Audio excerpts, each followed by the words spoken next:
नमस्कार, जय हिंद। स्वागत है आप सभी का माजी सा एजुकेशन पर। स्टार्ट करते हैं लैब असिस्टेंट फिजिक्स की क्लास। आज का टॉपिक है अपने ट्रांजिस्टर। डायोड वाली चीजें पूरी हो चुकी है, डायोड पढ़ लिया, डायोड आप समझ भी चुके हो। ठीक है, आज बात करेंगे अपन ट्रांजिस्टर की। आपने नाम तो सुना होगा जरूर, ठीक है, और 12th पास आउट हो तो इवन थोड़ा बहुत आइडिया भी होगा। लेकिन आज मैं आपको ट्रांजिस्टर, अगर अब तक किसी को समझ में नहीं आया तो बहुत अच्छे से समझा दूंगा। ठीक है, क्लास को ध्यान से देखना पूरी, बिल्कुल अच्छे से आपको समझ में आ जाएगा कि ये जो ट्रांजिस्टर है होता क्या चीज है। ठीक है, चलिए। वैसे तो इस ट्रांजिस्टर को पढ़ने जाए तो ये अपने आप में पूरी एक किताब है। ठीक है, वो पूरी एक किताब है और डिग्री कोर्स में वगैरह ये किताब हम पूरी पढ़ भी चुके हैं। लेकिन हालांकि उस चीज़ का मतलब नहीं है, आपको सिर्फ जो अपने जो एग्जाम ओरिएंटेड है कि जो अब अपने लिए जरूरी है, जितना समझना जरूरी है, जो जो पॉइंट, वो मैं आपको सरल ढंग से बिल्कुल सिंपल वही मैटर समझा रहा हूँ। ठीक है, हाँ, पूरा अपने को कोई अगर, क्योंकि बहुत सारे टीचर क्या करते हैं, कहीं कहीं मतलब वो पूरा ही मतलब बहुत लंबा चौड़ा ज्ञान हो जाता है। तो वो चीजें बहुत है। देखो, अपने को यहाँ पे पीएचडी नहीं करनी है, अपने को पीएचडी नहीं करनी है, अपने को इतना पढ़ना है कि अपना लैब असिस्टेंट का एग्जाम पास हो जाए, कोई भी सवाल छूटे नहीं। ठीक है, चलिए। तो उसी हिसाब से ये मैं जो भी सिलेबस है या फिर जो भी चीजें मैं आपको पढ़ाता हूँ वो उसी हिसाब से मैं करता हूँ कि भाई उसी लेवल में और उतना ही लेना है जितना लैब असिस्टेंट में आए। चलो स्टार्ट करते हैं। ट्रांजिस्टर होता क्या है? ये जो ट्रांजिस्टर है क्या होता है? ये एक छोटा सा अर्धचालक उपकरण है। ये एक छोटा अर्धचालक उपकरण जो विद्युत संकेतों को बढ़ाना यानी कि एम्पलीफाई करना। ठीक है, एम्पलीफिकेशन के लिए, जैसे कि अपन नाम लेते ऑडियो एम्पलीफायर। अपन जैसे कि नहीं होता, जैसे कि आपने साउंड सिस्टम होता है, साउंड सिस्टम में एक एम्पलीफायर लगता है। वो क्या करता है? आवाज को बहुत तेज करता है। ठीक है, वो काम कौन करता है? एम्पलीफाई करता है। तो सेम टू सेम ये चीज कौन करता है? संकेतों को, जो विद्युत संकेत होते हैं उनको बढ़ाना। विद्युत संकेतों में फिर वो ऑडियो संकेत भी हो सकते हैं, वीडियो संकेत भी हो सकते हैं। सॉरी, वीडियो तो नहीं होंगे इसमें। ठीक है, वीडियो अपन जब चीजें पढ़ते हैं, हालांकि वीडियो भी इससे ही होता है, होता है इससे है सब कुछ। ठीक है, लेकिन मतलब जो भी है सिग्नल को बढ़ाना, उसको क्या करना? एम्पलीफाई करना। ठीक है ना? हाँ, क्योंकि जो भी चीज है आजकल, जो भी आपके पास जो भी है ना चीजें, जो जितनी चीजें सिंपल हुई है ना, जैसे कि फोन बहुत बहुत छोटा सा फोन हो गया। ठीक है, और सब कुछ चीजें बहुत सिंपल सी हो गई है, मतलब बहुत छोटी सी हो गई। तो वो सब कुछ किसके कारण हुआ? अर्धचालक के कारण। इन जो डायोड और ट्रांजिस्टर वगैरह, इनसे, इनके कारण ही सब कुछ चीजें इतनी सिंपल हुई है। ठीक है ना? हाँ, तो ये क्या बहुत छोटा सा होता है और बहुत बड़े बड़े काम करता है। ठीक है ना? जो विद्युत संकेतों को बढ़ाने यानी कि जो एम्पलीफाई करता है, और स्विच करने, स्विचिंग यानी कि बंद चालू, स्विचिंग यानी कि क्या होता है? बंद चालू, स्विच करने या नियंत्रित करने के लिए उपयोग किया जाता है। ठीक है, स्विच करना यानी कि बंद चालू करना, नियंत्रित यानी कि कंट्रोल करना, मतलब कम ज्यादा करना। ठीक है, लोग कुल मिला के ये कर लोगे। ये दिखता कैसा है? ये ऐसे दिखते हैं। आपने कुछ, आपको चार्जर या फिर कुछ भी, कुछ प्लेट या कुछ और भी कुछ डिवाइस है, उसको तोड़ के देखा हो, या फिर कहीं पर कुछ वो मिल जाए प्लेट, तो उसके ऊपर ये ऐसे होते हैं ना, ये देखो, ऐसे ऐसे, इस टाइप के भी हो सकते हैं, इस टाइप के, इस टाइप के, ये होते हैं ट्रांजिस्टर। जो क्या करते हैं? विद्युत सिग्नल को क्या करते हैं? कंट्रोल करते हैं, यानी कि एम्पलीफाई करते हैं, नियंत्रित करते हैं, स्विच करते हैं, ऑन ऑफ करते हैं। ठीक है, बात क्लियर? ये इस टाइप के होते हैं, ये वाले। ये दो पी टाइप और एक एन टाइप, ये जो है ये दो पी टाइप और एक एन टाइप, या दो एन टाइप और एक पी टाइप से मिलकर बना होता है। जो ये ट्रांजिस्टर है वो दो पी टाइप और एक एन टाइप, या दो एन टाइप और एक पी टाइप से मिलकर बना होता है। जैसे कि अपने डायोड है, डायोड मिलकर बना होता है एक पी टाइप और एक एन टाइप, एक पी टाइप और एक एन टाइप से मिलकर बना होता है डायोड। तो जबकि जो ये वाला है, ये दो पी टाइप और एक एन टाइप से मिलकर, या फिर दो एन टाइप और एक पी टाइप से मिलकर बना होता है। अतः इसमें दो पीएन संधि होती है। अतः इसमें दो पीएन संधि होते हैं और इसके तीन क्या होते हैं? टर्मिनल होते हैं, तीन टर्मिनल होते हैं। ठीक है, अब देखो, तो इसी आधार पर क्या होता है, जो अपने ट्रांजिस्टर है वो दो प्रकार के होते हैं। ट्रांजिस्टर दो प्रकार के होते हैं, एनपीएन और पीएनपी। एनपीएन और पीएनपी। अब देखो आपने क्या किया, सिंपल सा भाई, एनपीएन मतलब दो एन और एक पी, और जो पीएनपी होगा तो दो पी और एक एन। ठीक है, एक्चुअली में ये सेम टू सेम किया क्या होगा, इन्होंने एक सेमीकंडक्टर लिया होगा पूरी प्लेट, ठीक है, सिलिकॉन या जर्मेनियम जो भी है, फिर उसमें इस वाले भाग में पी टाइप की अशुद्धि डाल दी, इसमें एन टाइप की डाल दी, फिर वापस इसमें पी टाइप की डाल दी, तो ये बन गया पीएनपी। अगर आपको एनपीएन तैयार करना है तो इस वाले भाग में एन टाइप की अशुद्धि, इस वाले भाग में पी टाइप की अशुद्धि, और इस वाले भाग में वापस एन टाइप की अशुद्धि, ये हो गया एनपीएन। तो दो टाइप के होते हैं ट्रांजिस्टर, पीएनपी और एनपीएन। पीएनपी और एनपीएन, पी और एन सेम वही है। पी में क्या होते हैं, होल ज्यादा होते हैं, ठीक है, और एन में ज्यादा कौन होते हैं, बहुसंख्यक इलेक्ट्रॉन, ठीक है। हाँ चलिए,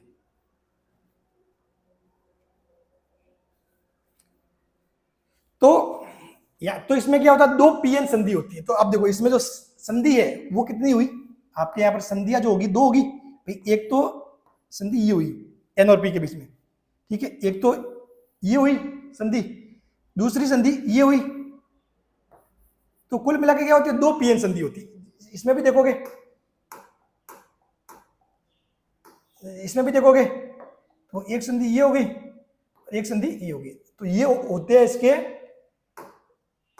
दो संधि होती है। तो इसमें क्या होता है, दो संधि होती है, और तीन क्या होते हैं, टर्मिनल, यानी कि मतलब इनको जोड़ने के लिए यहां आता है एक ऐसे वायर जोड़ने के लिए, यहां एक वायर जोड़ने के लिए, ये ऐसे होते हैं, ठीक है, तीन टर्मिनल होते हैं, ठीक है ना। ये अपन ऐसे आप चाहो तो बना सकते हो साथ में, नहीं सर, मतलब ये जो होते हैं इसका मतलब होता है कि यहाँ इनके वायर जोड़ेंगे अपन, ये एंड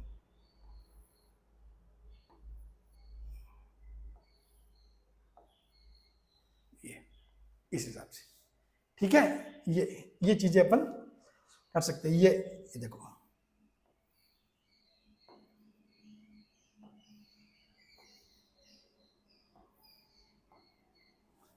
ठीक है, और यहाँ पर दो इसकी संधि, यानी कि जंक्शन 1 और जंक्शन 2 संधियां कितनी होती है, दो, ये J1 J2, J1 और J2, बात समझ गए।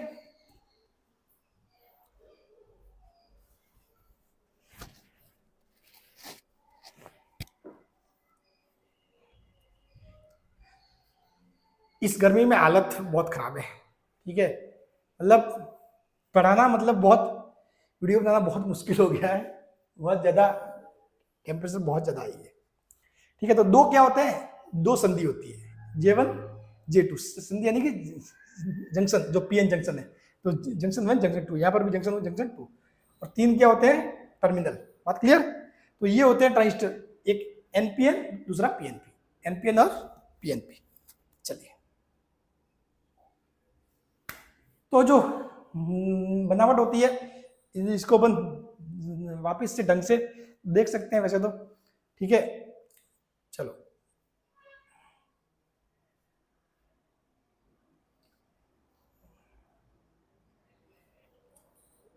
ट्रांजिस्टर में तीन लेयर होती है, तीन परत, एक ये परत, ये और ये दो जंक्शन यानी कि संधि, एक J1 और एक J2, ठीक है, और तथा तीन क्या होते हैं, टर्मिनल होते हैं, तीन क्या होते हैं, टर्मिनल।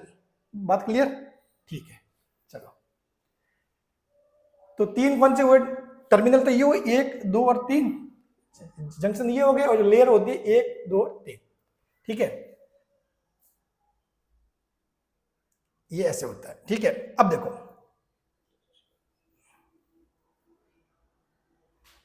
फिर ये जो है, इनमें जो तीन टर्मिनल बोलो या फिर लेयर बोलो, ये वाला जो पार्ट है, जैसे कि ये एक पार्ट है, ठीक है, ये होता है एक तो उत्सर्जक, ठीक है, इमीटर, ये क्या होता है, उत्सर्जक, इमीटर, ये होता है आधार, बेस। 3 पार्ट होते हैं। एक होता है संग्राहक। क्या होता है? संग्रह यानी कि कलेक्टर, यानी कि लेने वाला सारी चीजें। ठीक है, मतलब ये क्या है? उत्सर्जक, इसने उत्सर्जित किया, कुछ दिया। आधार मतलब यहां से चीजें निकली और यहां से इसने ले लिया। ठीक है, ये वाली बात है। अब देखो, अब ये, अब अपन आगे यही बात करेंगे ई मीटर, बेस और कलेक्टर। ठीक है, इनके हिंदी में नाम उत्सर्जक, आधार और संग्राहक। अब देखिए, ये सेम टू सेम यही है, जैसे कि भाई ई मीटर, बेस और कलेक्टर। अब जैसे कि ये मान लो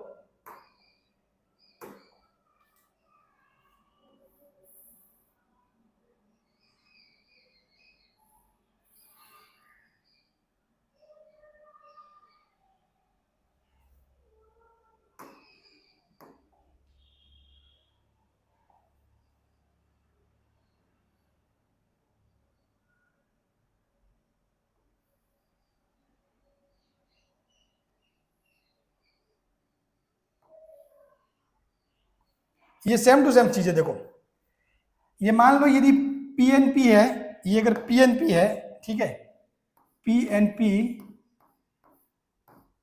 तो इस केस में क्या हो जाएगा आपका? ई मीटर है जो, ये हो जाएगा पी वाला। ठीक है, यहां पर ये पोर्शन हो जाएगा ई मीटर वाला, बेस एन वाला, और कलेक्टर है वो पी वाला। यदि एनपीएन है, एनपीएन है, तो आपका क्या हो जाएगा? ई मीटर एन वाला हो जाएगा, बेस पी वाला, और ये कलेक्टर एन वाला। ठीक है, हाँ।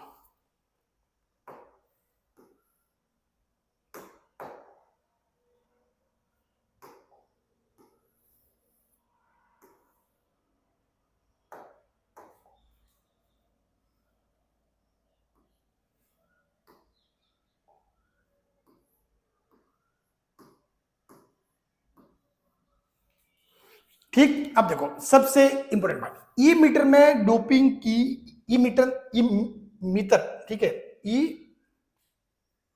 मीटर, मीटर वाला वो नहीं, ठीक है, ये है, इसको मतलब ऐसे में समझना, मीटर वाला वो, ठीक है, वो ई मीटर, ई मीटर यानी कि ये है उत्सर्जक। किसी भी चीज को क्या करना? इमिटिंग करना, मतलब बाहर निकालना। ठीक है, अब भेजना। ठीक है, उसको उसको लिए वो बोलते हैं इसको ई मीटर। ठीक है, ये किस चीज का काम करता है? किसी भी चीज को मतलब बाहर निकाला, समझ गए? हाँ, तो इसको हिंदी में बोलते हैं उत्सर्जक। हिंदी में क्या बोलते हैं? उत्सर्जक। तो इस ई मीटर है, उसमें डोपिंग की मात्रा अत्यधिक होती है। इसमें है ना, ई मीटर में डोपिंग की मात्रा अधिक। डोपिंग यानी कि मतलब अशुद्धि। भाई डोपिंग की मात्रा अत्यधिक यानी क्या हुआ? अशुद्धि ज्यादा मिलाना। ठीक है, तो इसमें डोपिंग की मात्रा अत्यधिक रहती है। ठीक है, बेस के बारे में बात यदि कि बेस क्या होता है? पतला होता है। बेस पतला तथा अल्प डोपिंग होती है। जो बेस है ना, ये वाला बेस, ये देखो, ये इन दोनों की तुलना में क्या होता है? पतला होता है, और उसमें डोपिंग की मात्रा जो अशुद्धि है वो अल्प मिलाई जाती है। जो संग्राहक है, कलेक्टर, इसका आकार सबसे बड़ा होता है। इस कलेक्टर का आकार सबसे बड़ा होता है। सबसे बड़ा क्यों होता है? क्योंकि जो ई मीटर ने जो भी इलेक्ट्रॉन या होल भेजे, उसको क्या करना पड़ेगा? यहां से इसको सारा इकट्ठा करना पड़ेगा। भाई एक भी भाग के जा नहीं पाए, उन सभी को इकट्ठा करने के लिए इसकी साइज बड़ी होनी चाहिए। तो समझ गए? तो ये देगा, तो एक तो इसको देना है, तो इसका साइज मतलब ठीक ठाक है। सबसे ज्यादा साइज किसका होता है? इसका। ठीक है, यदि अपन आकार के हिसाब से देखें, साइज के हिसाब से,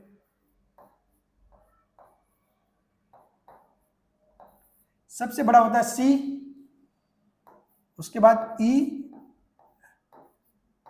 उसके बाद बी। ये तो हुआ,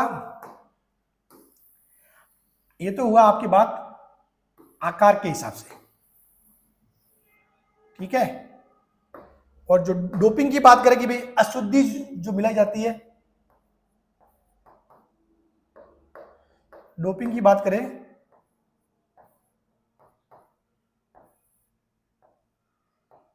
तो सबसे ज्यादा जो डोपिंग है वो होती है ई में, सबसे ज्यादा। फिर उसके बाद सी में, और सबसे जो कम है वो डोपिंग वो होती है बेस में। यानी कि ये समझ लो कि बेस है जो आधार है उसकी डोपिंग भी कम होती है, साइज भी पतला होता है, ठीक है। और जो आकार के हिसाब से देखें तो सी बड़ा है, ठीक है। और जो डोपिंग के हिसाब से, जो अशुद्धि के मामले में देखा तो ई बड़ा है। बात क्लियर? तो ये सारी चीजें होती है जो ट्रांजिस्टर की जो बनावट होती है उसमें। बात क्लियर? चलो अब देखो इन सभी का अपना अपना क्या रोल है, उस चीज को ध्यान से समझो।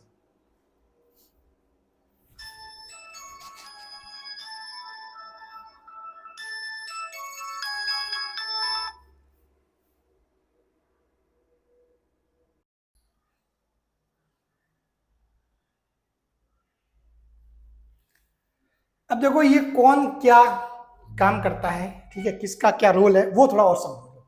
जो उत्सर्जक होता है, देखो एक बात तो समझ में आ गई कि जैसे कि यदि पीएनपी अगर ट्रांजिस्टर है तो आपका उत्सर्जक पी हो गया, ठीक है, बेस एन हो गया, ठीक है, और ये वापस पी वाला क्या हो गया आपके कलेक्टर, और एनपीएन है तो ये उत्सर्जक, ये वाला पी वाला बेस, और ये हो जाएगा कलेक्टर या संग्राहक, ठीक है। हाँ, बात क्लियर? ठीक है। तो चलिए अब देखो उत्सर्जक यानी कि इमिटर का कार्य बहुसंख्यक आवेश वाहकों का उत्सर्जन करना है। बहुसंख्यक आवेश वाहकों का उत्सर्जन यानी कि अगर पी टाइप का है तो पी टाइप में क्या होता है, बहुसंख्यक होल होते हैं, तो ये यहां से होल को भेजेगा, यहां से क्या करेगा, होल को भेजेगा, ठीक है। और यदि एन टाइप वाले में है, अगर एनपीएन है तो आपके ये हो गया, तो ये यहां से क्या भेजेगा, इलेक्ट्रॉन भेजेगा, क्योंकि इसमें बहुसंख्यक कौन होते हैं, इलेक्ट्रॉन होते हैं, ठीक है। चलिए, तो कार्य बहुसंख्यक आवेश वाहकों का उत्सर्जन करना, इसलिए इसमें डोपिंग की मात्रा अधिक रखी जाती है, ताकि डोपिंग की मात्रा अधिक रखेंगे तो जो बहुसंख्यक आवेश है उनकी संख्या क्या होगी, ज्यादा होगी, ठीक है। उत्सर्जित बहुसंख्यक आवेश वाहकों के कारण इसमें धारा क्या बहती है, आई ई बहती है, इसमें धारा बहती है वो होती है आई ई, ठीक है। फिर होता है बेस, आधार। इन आवेश वाहकों को संग्राहक तक पहुंचाने का कार्य करता है।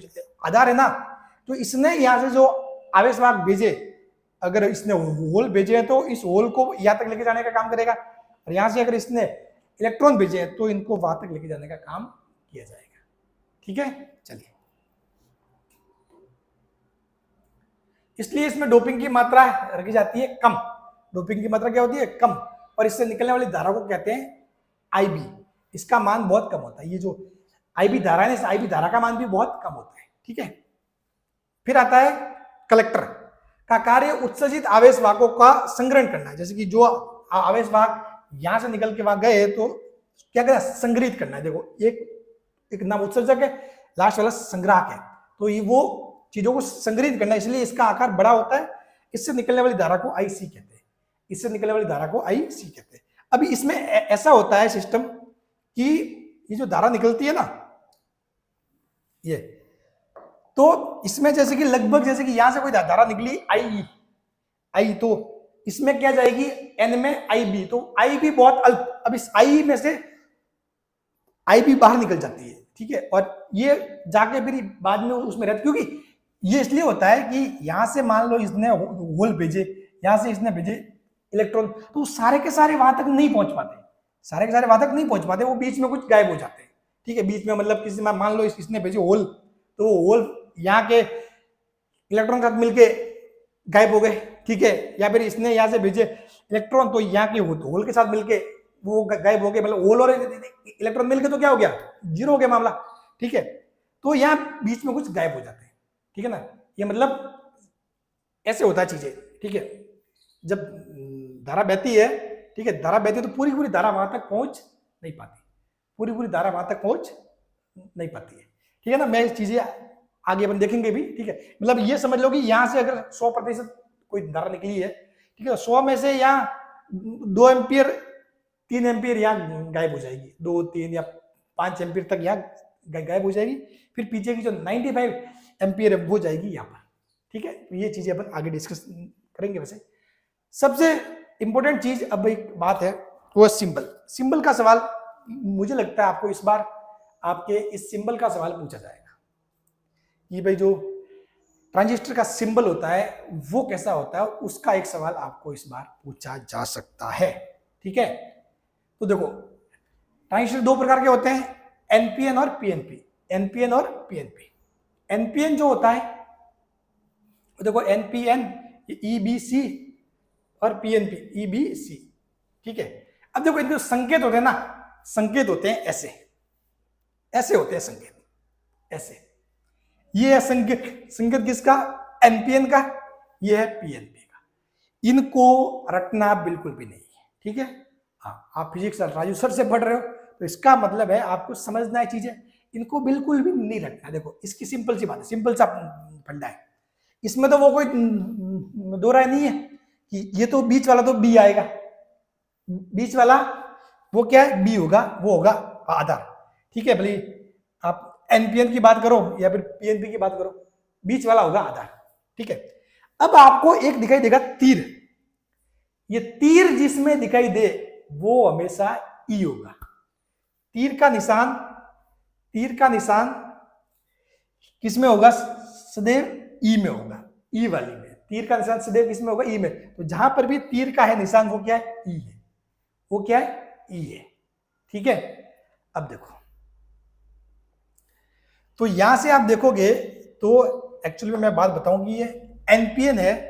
ठीक है, तो ये आपके जो ये वाला जो है हिस्सा है वो है एन।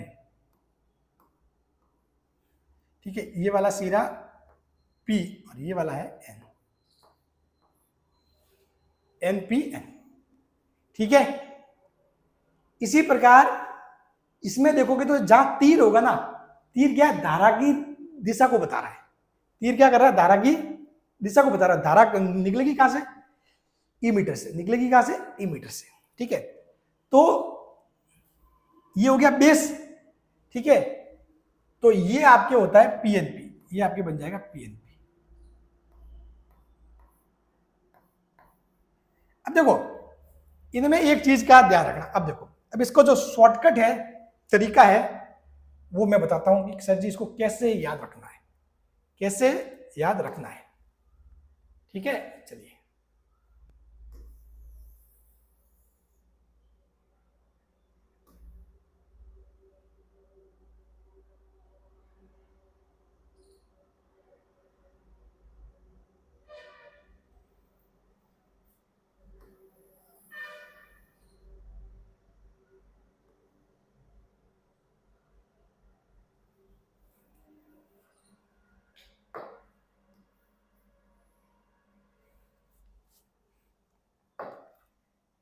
इसमें एक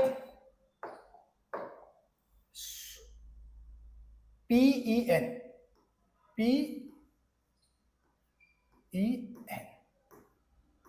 पेन, ये चीज ध्यान रखनी है। पीईएन पेन, बस पेन समझ में आ गया तो मतलब आपको कोई भी संकेत कैसे भी घुमा फिरा के दे दो उससे, जैसे कि ये मैंने यू बनाया है, इसको यू भी बना सकते हैं। ठीक है, इसको मतलब ये बनाया सीधा, इसको वैसे ही बना सकते हैं। ये इसी चीज को इन्होंने यू किया या फिर इसको यू कर दो, तो उसमें कोई आपको घबराना नहीं है। देखो मैं बताता हूँ पेन मतलब क्या है। ठीक है, पेन मतलब ये हुआ कि धारा की दिशा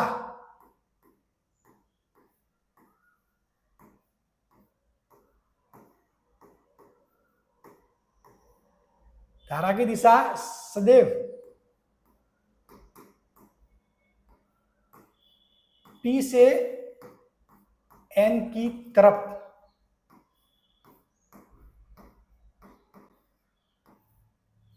धारा की दिशा सदैव पी से एन की तरफ और ई वाली शाखा में।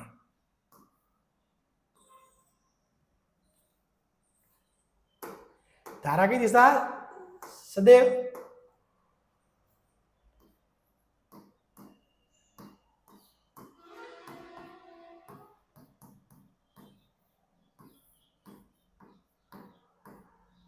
ठीक है, तो लॉजिक यही हुआ कि भाई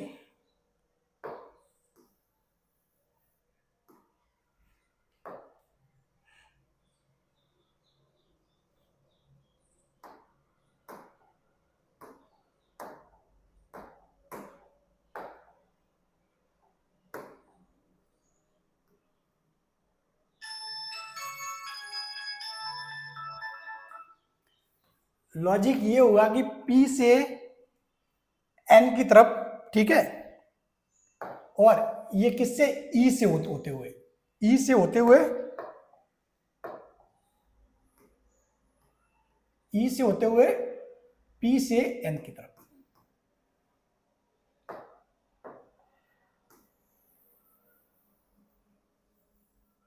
ये है पेन वाला लॉजिक, धारा की दिशा सदैव P से N की तरफ और E वाले किससे, टर्मिनल से। अब देखो आपको पहचानना कि भाई आपको एग्जाम में दे दिया ये, ठीक है, तो आपको जैसे ही आपने ये तीर देखा ना, तीर दिखते ही आपको ध्यान पड़ जाएगा कि तीर का निशान सदैव ई वाले में होगा, ठीक है, तीर का निशान धारा की दिशा सदैव P से N की तरफ ई वाले टर्मिनल से, तो तीर का निशान सदैव ई वाले में होगा, ठीक है, तीर का निशान सदैव किसमें होगा, ई वाले में होगा। तो यदि तीर ऐसे है यानी कि धारा ऐसे जा रही है तो इसका मतलब ये P होगा, ये N होगा, क्योंकि पेन P से N की तरफ, ठीक है, तो ये P N हो गया तो ये वाला हो जाएगा N, तो ये बन जाएगा NPN।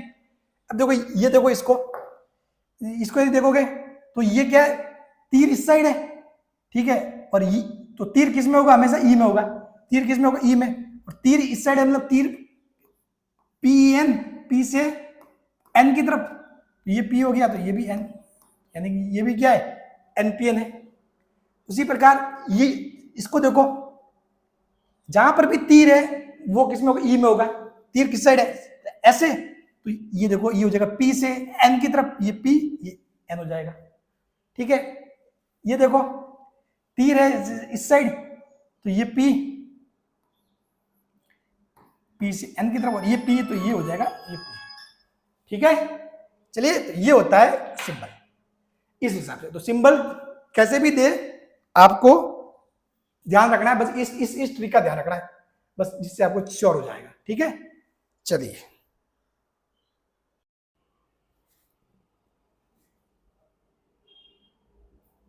अब देखिए, ट्रांजिस्टर जो होता है उसके कुछ विन्यास होते हैं।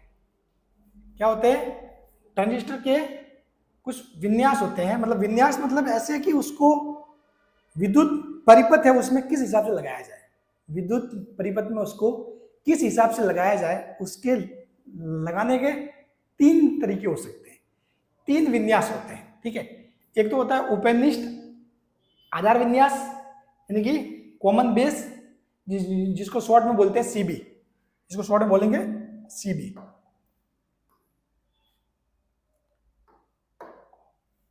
इसको शॉर्ट में बोलते हैं CB, ठीक है। फिर है उपनिष्ठ उत्सर्जक विन्यास, वो है कॉमन इमिटर, ठीक है, इसको बोलते हैं शॉर्ट में CE विन्यास। एक होता है कॉमन कलेक्टर संग्राहक, वो हो जाएगा CC, कॉमन कलेक्टर। तीन विन्यास होते हैं, उपनिष्ठ आधार यानी कि कॉमन बेस CB, उपनिष्ठ उत्सर्जक कॉमन इमिटर C, और ये CC। अब देखो इन तीनों में क्या है, ये इनमें क्या है, इसको ध्यान से देखते हैं।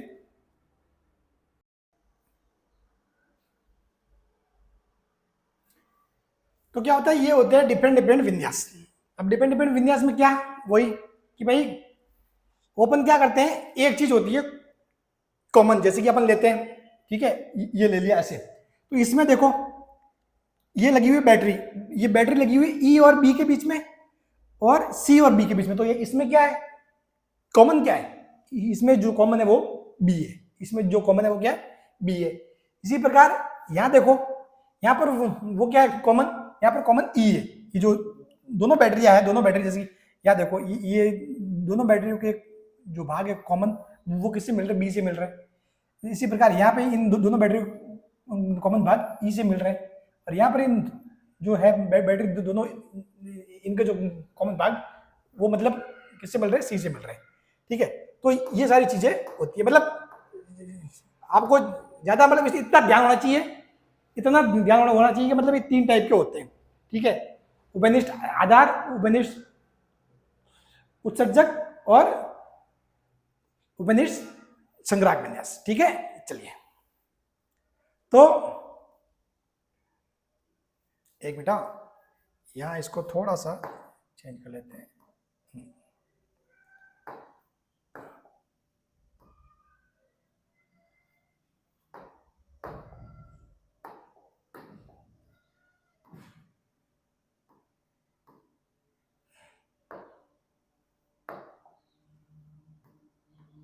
अब देखो इनका क्या चीज है, इनका यूज क्या है वो भी अपन देखेंगे, और इसके बारे में जो खास बात क्या है वो भी अपन देखते हैं। देखो खास बात क्या है, इसका जो धारा लाभ है ना, धारा लाभ यानी कि वन है। धारा लाभ वन यानी कि मतलब करंट गेन, धारा यानी कि करंट, लाभ यानी कि गेन। जो इसका जो धारा लाभ है, करंट गेन है, वो वन। कहने का मतलब ये हुआ कि आप यदि इसको इनपुट में यदि 5 एम्पियर दिया है, आपने इसको 5 एम्पियर दिया, तो यहां से जो बाहर भी वो कितना निकलेगा, 5 के आसपास। मतलब जितना दिया उतना को उतना, मतलब इसका जो धारा लाभ है वो कितना, 1 है, मतलब 1 गुना, ठीक है। ये हो गया, तो 5 दिया तो 5 ही बाहर निकलेगा, ठीक है। इसका धारा लाभ उच्च है, उच्च धारा लाभ, यानी कि इसको यदि 5 एम्पियर दोगे तो ये बाहर निकालेगा 10 एम्पियर, 20 एम्पियर, मतलब ऐसे, कहने का मतलब ये उच्च धारा लाभ है। इसका भी क्या है, उच्च धारा लाभ, इसका भी धारा लाभ उच्च है। इसका विभव लाभ, इसका वोल्टेज लाभ उच्च है, यानी कि मतलब इसको यदि 5 वोल्ट दिया अपन ने, इनपुट में 5 वोल्ट दिया तो ये बाहर कुछ 10 वोल्ट निकालेगा, 12 वोल्ट निकालेगा। इसी प्रकार इसका भी है उच्च विभव लाभ। इसका जो विभव लाभ है वो 1 है, विभव लाभ, यानी कि इसको यदि 5 वोल्ट दिया तो बाहर 5 ही वोल्ट निकलेगा, कहने का मतलब ये, ठीक है। अब देखो इनके उपयोग क्या है। जो उभयनिष्ठ आधार विन्यास है ना, वो आता है काम में अपने आरएफ एम्पलीफायर। आरएफ यानी कि रेडियो फ्रीक्वेंसी एम्पलीफायर जो होता है, उसमें काम में आता है उभयनिष्ठ आधार विन्यास। जो रेडियो फ्रीक्वेंसी वाला जो एम्पलीफायर होता है, उसमें काम में आता है उभयनिष्ठ आधार विन्यास, ठीक है। उपनिष्ठ संग्राहक विन्यास ये काम में आता है बफर के रूप में, बफर एम्पलीफायर की तरह काम में आता है। अब सबसे ज्यादा जो चीज, सबसे ज्यादा यूज वो होता है इसका,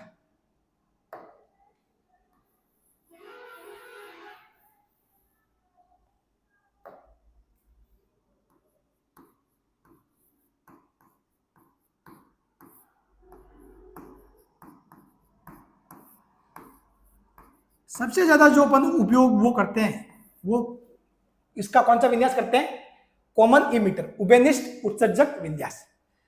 क्योंकि इसमें पता है फायदा क्या है, इसमें देखो धारा लाभ ज्यादा है, तो इसका जो वोल्टेज लाभ है, विभव, वो कम है, वो बेचारा एक ही है, जितना दिया उतना को उतना, ठीक है, ठीक है।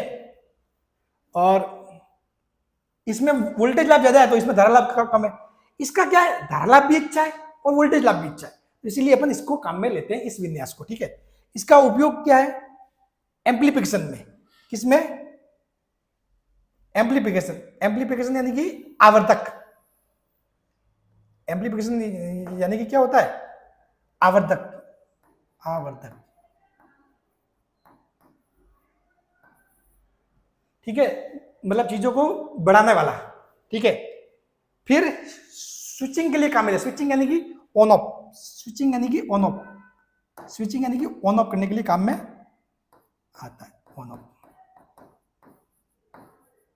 फिर जैसे कि अपना ऑडियो एम्पलीफायर है, तो वो भी इसी मतलब विन्यास में काम करता है। तो यानी कि 2 मेन जो इसका जो एज ए, अगर पूछ ले कि भाई जो आपका ट्रांजिस्टर है उसको एम्पलीफायर या फिर स्विचिंग के लिए कौन से विन्यास में काम में लिया जाता है, तो वो है कॉमन इमीटर। सबसे ज्यादा यूज यही होता है, कॉमन इमीटर, उभयनिष्ठ उत्सर्जक विन्यास। ट्रांजिस्टर उभयनिष्ठ उत्सर्जक विन्यास में एम्पलीफायर या फिर स्विचिंग की तरह कार्य करता है, ठीक है।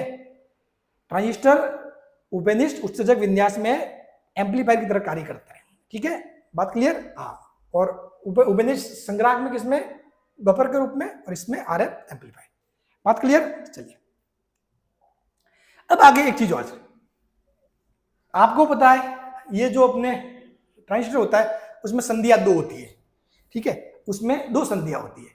तो दोनों संधियों से अपने पास 4 ऑप्शन बन जाते हैं। कैसे? देखो, ट्रांजिस्टर में 2 पीएन संधि हो, एक तो होती है संधि उत्सर्जक संधि, एक होती है संग्राहक संधि। ठीक है, बताऊंगा कैसे। कि जो अभिनेत्री होती है, बाइसिंग के 4 संभव तरीके हैं, उसके जो बाइसिंग है उसके 4 संभव तरीके। मतलब कैसे? ये देखो, ये हुआ, इसको बोलते हैं अपन उत्सर्जक संधि। ये जो J1 है ना, ये जो E और B के बीच की देखो संधि 2 होती है, एक तो ये होगी, एक ये होगी, ठीक है। तो जो E और B के बीच की जो संधि होती है उसको बोलते हैं उत्सर्जक संधि।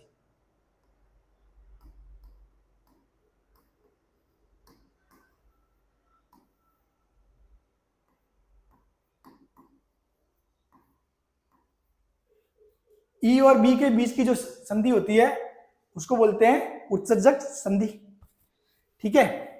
और B और C के बीच की संधि होती है उसको बोलते हैं संग्राहक संधि। ये होती है संग्राहक संधि,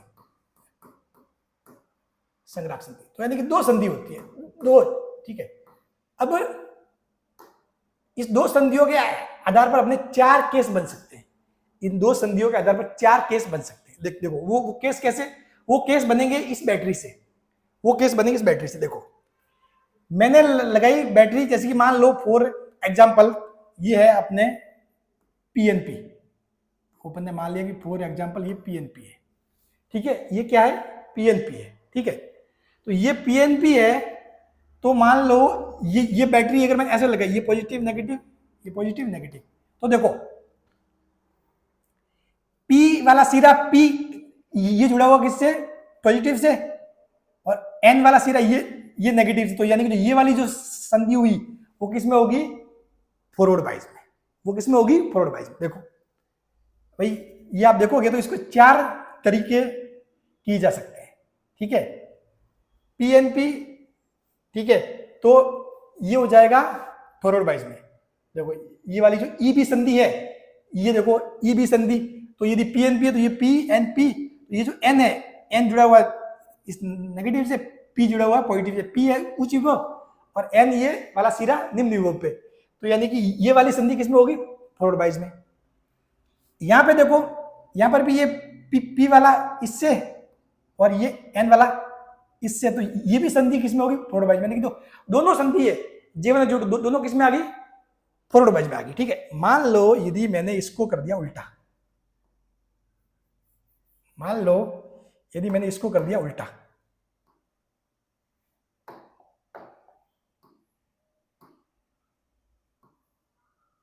ये कर दिया, तो इस केस में क्या होगा? ये जो नेगेटिव वाला सिरा है वो जुड़ गया पी से, और ये पॉजिटिव वाला सिरा है एन से। तो ये वाली संधि आ जाएगी रिवर्स बाइस में, और ये वाली संधि वो आ जाएगी फॉरवर्ड बाइस में, ठीक है। ये वाली संधि रिवर्स बाइस में, ये वाली संधि आ जाएगी फॉरवर्ड बाइस में, ठीक है। तो ये देखो इस हिसाब से चीजें हो रही है यहां पर, ठीक है। तो मतलब अब मैं अगर मान लो इस बैटरी को ये वाला एक बार किस में आ जाए? फॉरवर्ड बाइस में, और इसको मैं कर दूं रिवर्स, या फिर इन दोनों को बैटरी उल्टी लगा के दोनों को किस में ले आओ? Reverse bias, reverse bias. 4 तरीके हो सकते हैं कि या तो दोनों किस में हो? फॉरवर्ड बाइस में हो, या दोनों रिवर्स बाइस में हो, ठीक है।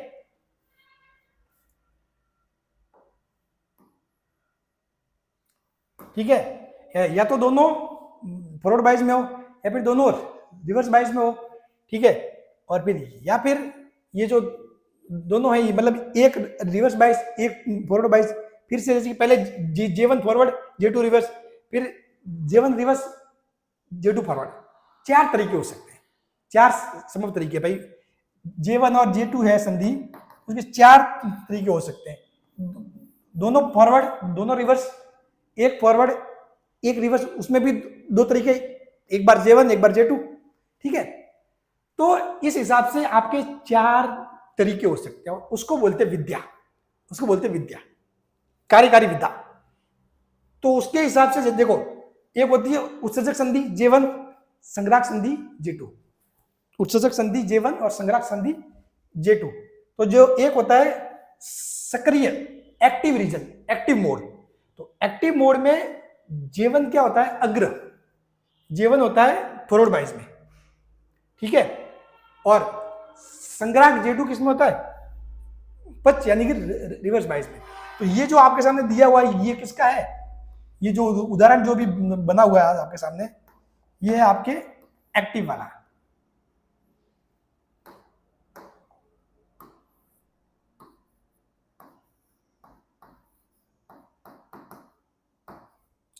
ठीक है, ये देखो, ये आपके एक्टिव वाला, बात क्लियर। तो अब देखो, फिर दूसरा केस क्या हो सकता है कि भाई J1 हो फॉरवर्ड बाइस और J2 वो हो जाए रिवर्स बाइस, ठीक है, सॉरी वो भी फॉरवर्ड, तो ये हो जाएगा सैचुरेशन, ठीक है। एक होता है कट ऑफ, वो होता है ये भी रिवर्स बाइस, ये भी रिवर्स बाइस, तो हो गया पच पच। दूसरा होता है, एक होता है व्युत्क्रम, यानी कि J1 पच यानी कि रिवर्स बाइस, ये हो जाए फॉरवर्ड बाइस, अग्र। इसको बोलते हैं इनवर्स। जो सैचुरेशन होता है उसमें दोनों किसमें होते हैं, अग्र होते हैं, फॉरवर्ड बाइस में होते हैं, संतृप्त, ठीक है। कट ऑफ जो होता है उसमें दोनों पच होते हैं, और जो इनवर्स होता है उसमें एक पच एक J2 अग्र। अपन जो सबसे ज्यादा यूज में वो करते हैं, ये एक्टिव रीजन सबसे ज्यादा उपयोगी।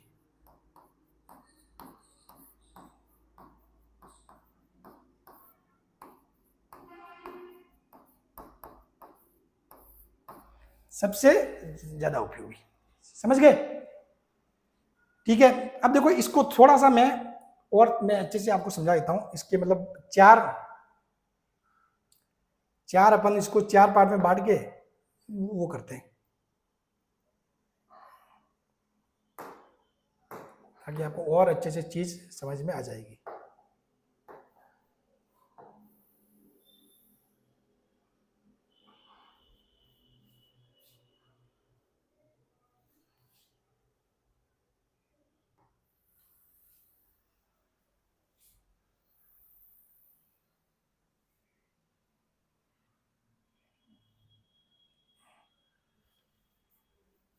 ठीक है,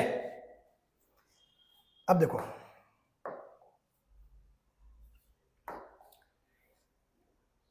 पहला जो अपन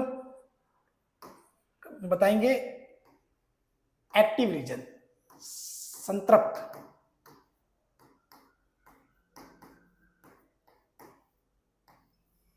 सबसे ज्यादा उपयोगी, सबसे ज्यादा उपयोगी, ठीक है।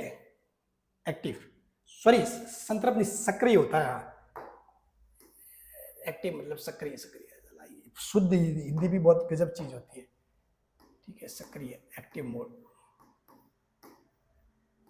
सक्रिय, ठीक है, सबसे ज्यादा उपयोगी।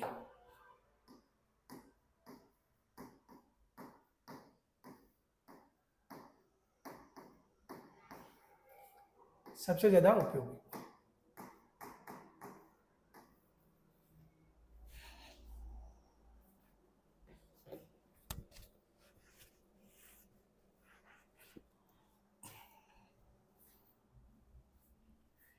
एक्टिव सक्रिय सबसे ज्यादा उपयोगी, ठीक है।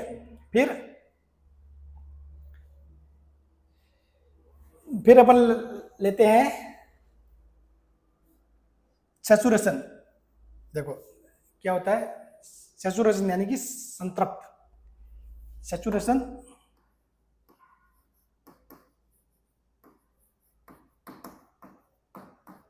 संतृप्त,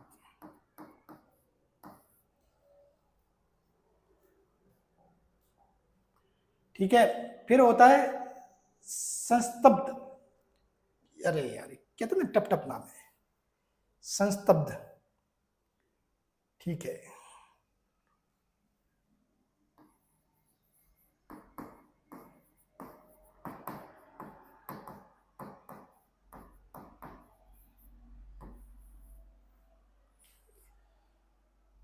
ठीक है, और फिर हो गया इनवर्स एक्टिव, व्युत्क्रम, इनवर्स,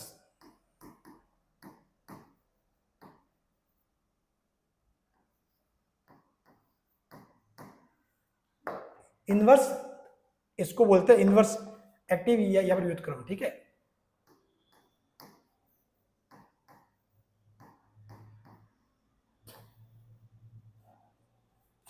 ठीक है, अब देखो इसमें आपने मान लिया कि बहुत सारे आप टर्म्स ले सकते हो, कैसे देखो,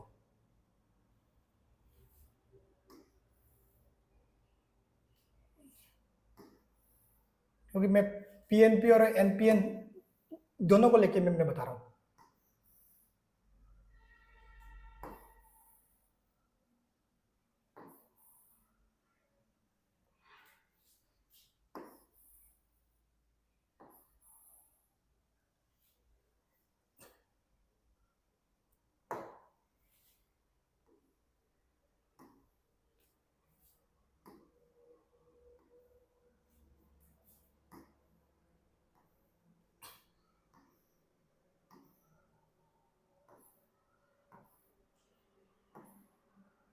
मैं इसीलिए पहले से सारी चीजें मैं लिख के लाता हूं ताकि ये सब करने में आपका टाइम वेस्ट नहीं हो।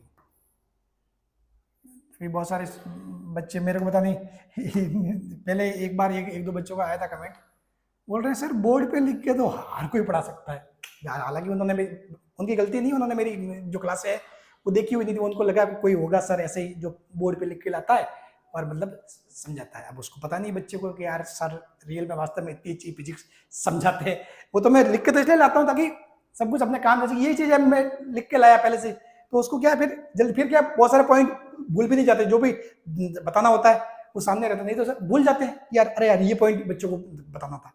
ठीक है, तो पहले से मटेरियल सेट किया, और सबसे बड़ी बात होती है समझाना चीज होती है, वो मेन होता है। ठीक है, भले ही डायरेक्ट लिखूं, भले कुछ भी, चलो मान लो मैं कैसे ही पढ़ा रहा हूँ, उसमें भी सबसे इंपॉर्टेंट होता है आपको समझ में आना चाहिए, आपकी क्वेश्चन सॉल्व होना चाहिए। सबसे इंपॉर्टेंट बात वो होती है। मुझे नॉलेज कितना है कितना नहीं है वो आपके बिल्कुल भी उससे कोई मतलब नहीं होता है। ठीक है ना, हाँ, कि मतलब मेरे नॉलेज होने या नहीं होने से आपको कोई फर्क नहीं पड़ना चाहिए। बस ये कि मैं इतना कैपेबल हूं कि मतलब आपको लैब असिस्टेंट में अच्छे मार्क्स दिलवा पाऊं, तो वो सफिशिएंट है बस। ठीक है ना, तो अब देखो बात करते हैं। ये देखो, ये भाई अपने पास दो टाइप के हो सकते हैं, PNP PNP PNP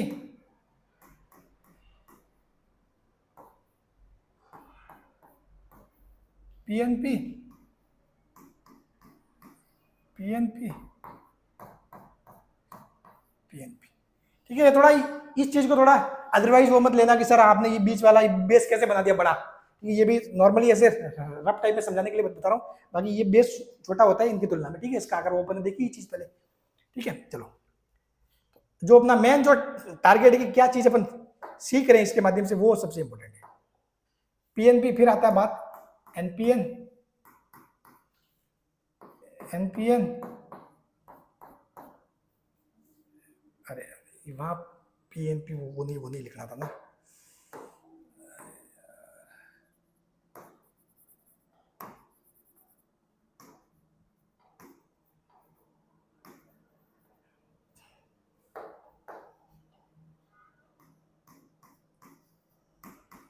NPN NPN, तो अब देखो ये पीएनपी अब सक्रिय मोड, सक्रिय मोड यानी कि क्या है, जो J1 संधि है, J1 यानी कि जो J1 कौन सी उत्सर्जक संधि, वो होगी फॉरवर्ड बाइज में, दूसरी होगी पक्ष। तो इसको अपने को फॉरवर्ड बाइज में लाना है, यानी कि ये बैटरी का पी किसके पॉजिटिव सिरे से। ठीक है, और ये होनी चाहिए रिवर्स बाइस में, तो ये होगा ऐसे। समझ गए सिस्टम। अब मान लो ये यदि ये एनपीएन है तो ये वाली फॉरवर्ड बाइस में, तो एन को नेगेटिव से जोड़ दो, और यहाँ पर इस एन को इसको लाना रिवर्स बाइस में, तो इसको जोड़ दो पॉजिटिव से। समझ गए, ये हो गया, ये हो जाएगा फॉरवर्ड बाइस। ठीक है, और ये हो जाएगा रिवर्स बाइस में। यहाँ पे देखो ये हो जाएगा फॉरवर्ड बाइस में, और ये हो जाएगा रिवर्स बाइस में। ठीक है, जो बैटरी का जो लाइन बड़ी होती है वो होता है पॉजिटिव। ठीक है, वो पॉजिटिव होता है, पॉजिटिव नेगेटिव, या नेगेटिव पॉजिटिव, या positive negative, positive negative, positive negative. ठीक है, फिर जैसे कि व्युत्क्रम, व्युत्क्रम क्या होता है इसका उल्टा, व्युत्क्रम क्या होता है इसका उल्टा। व्युत्क्रम में क्या होगा, ये वाला तो होगा रिवर्स में, तो इसको रिवर्स में लाना, मतलब यहाँ पे नेगेटिव और इसको लाना है फॉरवर्ड में, तो यहाँ पे पॉजिटिव। इसी प्रकार इसको रिवर्स में लाना है, मतलब ठीक है, और इसको लाना है फॉरवर्ड में, फॉरवर्ड में मतलब ये, समझ गए। तो देखो ये नेगेटिव तो पॉजिटिव, ये पॉजिटिव,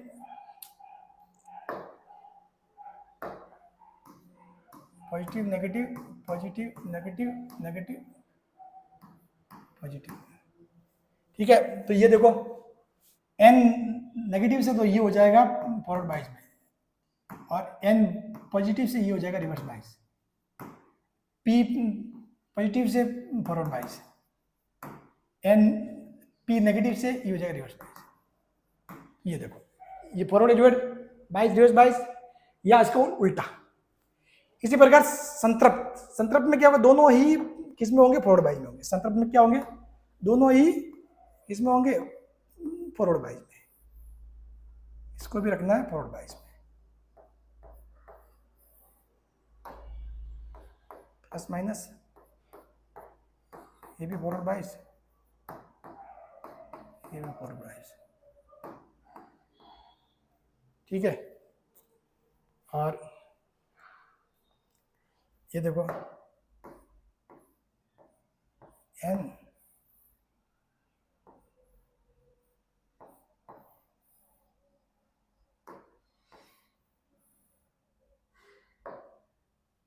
रिवर्स बाइस,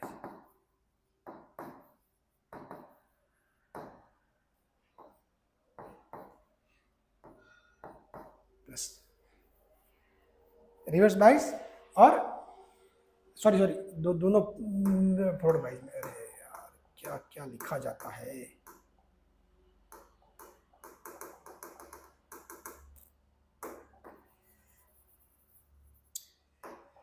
बहुत बहुत गर्मी, इस गर्मी में लाइट के सामने, कैमरे के सामने खड़े रह के वीडियो बनाना वेरी डिफिकल्ट, ना आप पसीने देख सकते हो। ठीक है, चलिए फिर तो ये देखो ये हो गया p पॉजिटिव, ये p पॉजिटिव, तो ये फॉरवर्ड n नेगेटिव से, ठीक है, n नेगेटिव से, और ये भी n नेगेटिव से, ये हो गया फॉरवर्ड। ठीक है, फिर आता है कट ऑफ, संस्तब्ध। ठीक है, कट ऑफ,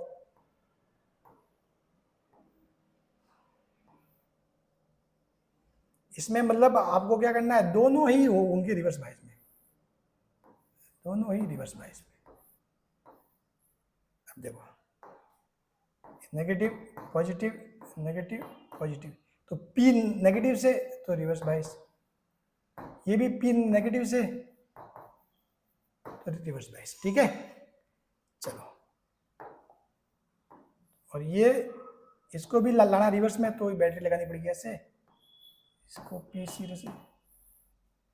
ठीक है, तो मतलब यानी कि ये पॉजिटिव नेगेटिव, पॉजिटिव नेगेटिव। ठीक है, तो ये किस में आ गया, रिवर्स बाइस में,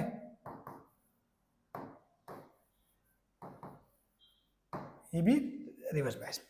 तो इस तरीके से ये हो सकते थे तरीके, मतलब यानी कि एक जो ट्रांजिस्टर होता है उसके तीन तो होते हैं विन्यास, तीन तो होते हैं विन्यास, सी बी, सी और सी सी, और उसको अपन आगे और चार तरीके से बैटरी लगा के, चार तरीके से बैटरी लगा के अपन और आगे चार पार्ट में बांट सकते हैं। यानी कि मतलब सबसे ज्यादा एक्टिव, इनवर्स या सैचुरेशन, कट ऑफ इन चार तरीके। अब इनमें भी जैसे कि भाई सीई है, तो सीई को भी कॉमन इमीटर, तो कॉमन इमीटर को बैटरी के हिसाब से अपन सेट करके बाइसिंग के हिसाब से 4 पार्ट में अपन डिवाइड कर सकते हैं। ठीक है, ये समझ गए। हाँ, तो कोई भी ट्रांजिस्टर होता है उसका 3 विन्यास और हर एक विन्यास होता है उसकी 4 बाइसिंग हो सकती है। समझ गए, ट्रांजिस्टर के 3 विन्यास और हर एक विन्यास की, हर एक जो विन्यास है उसकी 4 प्रकार से बाइसिंग हो सकती है। ठीक है, तो ये देखो बात समझ आ गई। तो जो बाइसिंग होती है अभिनति के 4 संभव तरीके हैं। बात क्लियर। अब जैसे कि J1 और J2 दोनों ही क्या होते हैं, फॉरवर्ड बाइस में होते हैं, तो अपन बोलते हैं कि ये जो ट्रांजिस्टर है ये क्या है, ऑन है। ट्रांजिस्टर क्या है, ऑन है। J1 और J2 जब रिवर्स बाइस में दोनों, उसको बोलते हैं, इसको ये जो ट्रांजिस्टर है ये क्या, ऑफ है, यानी कि ये पथ चालू हो गया, ये बंद हो गया। ठीक है, तो अपन क्या करते हैं, बैटरी की वो पोलरिटी ऑटोमेटिकली चेंज हो जाती है और ये कट ऑफ और मतलब सैचुरेशन में क्या करता है, ऑन ऑफ की तरफ काम करता है। ठीक है, हाँ, तो सैचुरेशन मोड में ये किस में होता है, ऑन में। कट ऑफ मोड में ये होता है ऑफ में। ठीक है, हाँ। फिर J1 फॉरवर्ड बाइस, J2 रिवर्स बाइस, तो ये काम करता है आवर्तक यानी कि एम्पलीफायर की तरह काम करता है। और J1 रिवर्स, J2 फॉरवर्ड बाइस यानी कि ये काम करता है अटेन्यूएटर, उल्टा, एम्पलीफायर का उल्टा। एम्पलीफाई करने में मतलब आपने 5 दिया आपको मिला 10, अटेन्यूएटर यानी कि आपने 10 दिया आपको मिला 5। ठीक है, तो ये चीज होती है। तो ये सारी चीजें समझ गए। चलो, ये तरीके है। ठीक है, हाँ, इसको एक बार देख लेना, कुछ अगर थोड़ा माइनस प्लस का कहीं लिखते समय कुछ गड़बड़ रह गया हो, वैसे तो अपन ने सारा सही किया है। ठीक है, अब देखो सबसे ज्यादा जो उपयोगी है वो है common emitter configuration. Common emitter configuration CE विन्यास को अपन एक्टिव रीजन में काम में लेते हैं। कॉमन इमीटर है उसको अपन एक्टिव रीजन में, जो विन्यास कौन सा है, सबसे ज्यादा विन्यास कौन सा वो आता है काम में, कॉमन इमीटर। ठीक है, कॉमन इमीटर यानी कि उपनिष्ठ उत्सर्जक, और उसमें भी कौन सा मोड सबसे ज्यादा काम में आता है, वो होता है एक्टिव मोड, सक्रिय मोड। और जिसमें ये क्या करता है, आवर्धक एम्पलीफायर की तरह कार्य करता है। इस स्थिति में एक संधि फॉरवर्ड बाइस में होती है, एक संधि रिवर्स बाइस में होती है। इसे रेखीय या लीनियर भी कहते हैं। ठीक है, यानी कि बी संधि वो किसमें होगी, फॉरवर्ड, और बी सी किसमें होगी, रिवर्स बाइस में। तो देखो आप कहोगे सर बी ई, तो ये होगी आपके फॉरवर्ड, और बी सी सर जी रिवर्स बाइस वो कैसे हुई। देखो मैं आपको समझाता हूं खेल। ये क्या है, तीर जा रहा है ऐसे, ये क्या होगा पी एन, ये हो जाएगा एन। तो अब देखो इसको यदि ध्यान से देखोगे, ये लगा हुआ 2 वोल्ट की बैटरी ऐसे,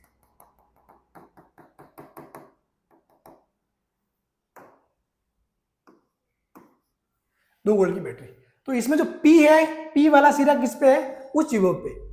P वाला सिरा उच्च विभव पे, और ये जो है N वाला सिरा वो निम्न विभव पे है। P वाला सिरा किस पे है, उच्च विभव पे, ये इस बैटरी का उच्च सिरा, और जो N वाला सिरा वो निम्न विभव पे। तो यानी कि ये वाला जो एरिया वो किस में हो गया, वो हो गया फॉरवर्ड बाइस में, जो बी संधि होगी फॉरवर्ड बाइस। अब ये देखो यहाँ पे ये 2 है और यहाँ ये 5 है, यहाँ पर ये 2 है और यहाँ पर ये 5 है। तो देखो यदि इसके मध्य में, इन दोनों के बीच में देखोगे तो ये है उच्च विभव।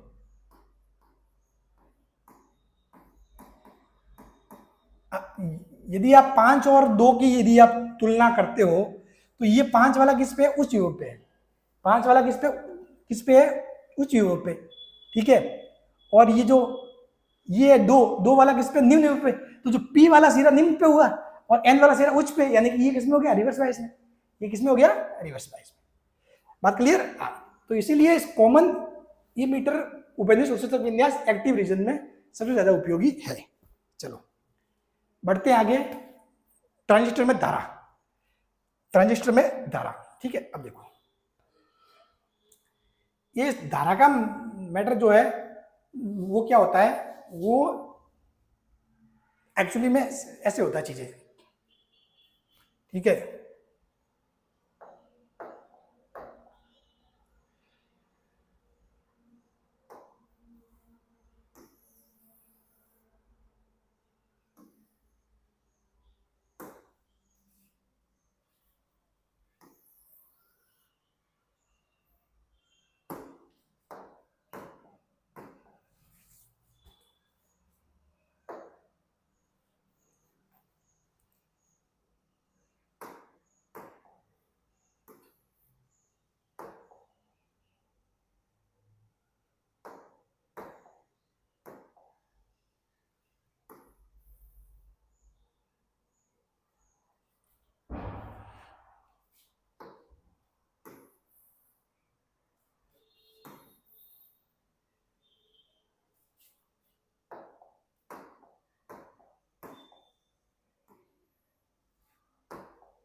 तो ये क्या होता है, ऐसे जैसे कि ये हो गया पीएनपी,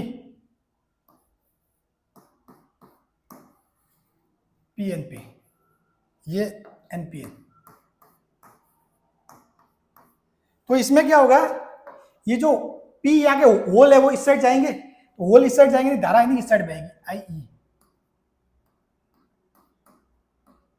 इस आई ई में से कुछ रह जाएगी आई बी यहां पर, और बाकी की जाएगी आगे आई सी। ऐसे होता है, ठीक है। फिर जब ये है तो इस केस में क्या होता है, आपके इलेक्ट्रॉन जाते हैं इस साइड, इलेक्ट्रॉन इस साइड जाते हैं, यानी कि इलेक्ट्रॉन जिस दिशा में गए उसकी उल्टी धारा बहती है, यानी कि यहां से धारा आई, आई सी, ठीक है, यहां से धारा और आती है आई बी, और ये मिलके बनी आई ई। तो यानी कहने का मतलब ये होता है कि भाई यहां से निकली, अगर पीएनपी है तो निकली, इसमें 100 निकली तो 100 में से कुछ 5% या 2% या आई बी में वो रह जाती है और बाकी चली जाती है आईसी में, ठीक है। इसी प्रकार वहां से आईसी से कुछ आई, उसमें कुछ आईबी मिली, वो बन जाती है आईई, ठीक है। ये आईबी जो धारा है ना वो बहुत अल्प होती है, आईबी धारा का मान इस आईई और आईसी की तुलना में बहुत कम होता है। क्यों? क्योंकि भाई जो 100 एम्पियर है, 100 एम्पियर में से 2 एम्पियर होती है आईबी, 2 या 5 तक बस। फिर उसके बाद जो 95% जो 95 एम्पियर तक क्या होती है, आईसी होती है। तो जो आईई और आईसी हमेशा ज्यादा होती है, हमेशा मतलब जो सबसे ज्यादा धारा कौन होगी, आईई, उससे कम आईसी और उससे कम आईबी, ठीक है। चलो तो अब देखिए, तो यानी कि यहां से क्या होगा, यहां से ये होगा कि हमेशा आई ई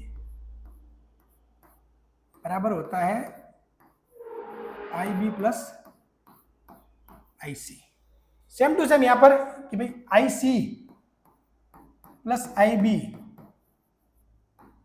बराबर होता है आई ई के बराबर। यानी कि जो उत्सर्जक धारा होती है वो आधार और संग्राहक धारा का योग होती है। I E equal to I B plus I C, या फिर आई सी प्लस आई बी बराबर आई ई। ये केस है, दोनों ही ये केस है। समझिए, धारा ये आई, ये गई इस साइड, ठीक है। ये देखो, अब जैसे इसको ध्यान से देखोगे तो ध्यान से समझोगे तो मामला क्या हो रहा है, यहां पर ये आ रही है आई ई,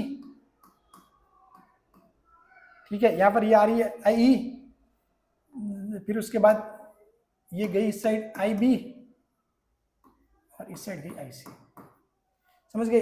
यहां पे जैसे इस हिसाब से देखो तो ये आई सी आई, यहां से आई बी आती है वो अंदर, और ये आई ई ऐसे बाहर निकल के, ठीक है। ये वाला तीर जो अपने सिंबल में शामिल होता है ये है, और ये तीर मैंने बनाया है वो, ठीक है। समझ गए? तो आई बराबर आई बी प्लस आई सी होता है। अब देखो, धारा प्रवर्धन गुणांक या धारा लाभ, धारा प्रवर्धन गुणांक या धारा लाभ, यानी निर्गत धारा तथा निवेशित धारा के अनुपात को क्या कहते हैं, धारा लाभ कहते हैं।